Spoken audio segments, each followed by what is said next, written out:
This is Olivia Boyd reporting from Entomology 2011, and I'm here with Dr. Nancy Hinkle from the University of Georgia, and she's going to tell us a little bit about how UGA recruited citizen scientists to help survey the emergence of brood 19 periodical cicadas this year. Well, Olivia, as you know, I'm a veterinary entomologist, so I really was not qualified or inclined to do this. However, it was such a tremendous opportunity. We had this brood 19 emerging in Georgia. It only comes out every 13 years, so if I was going to do it, this was the time to do it. So we enlisted citizen scientists.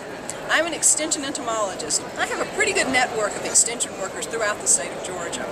We put out the word in late March that we were expecting brood 19 to start emerging soon. We got the word out through newsletters, we did newspaper interviews, we did interviews with television personalities, we did radio interviews, so we used every venue possible to get the word out there.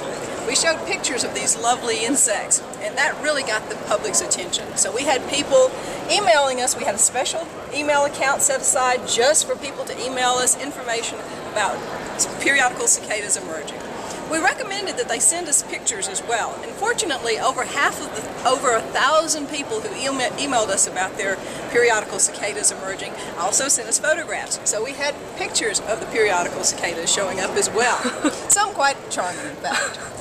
And from that, we were able to then determine when the periodical cicadas started coming out. They first started emerging in Troup County in the central part of the state, which we found interesting.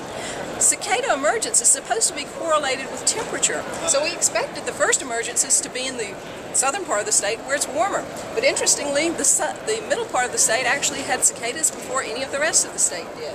We had tremendous emergences up in the North Georgia portion here. None in the mountain counties, by the way, but the central part of the state, very good numbers of cicadas. And none emerged along the coastal portion or the very southern tier of counties in the state.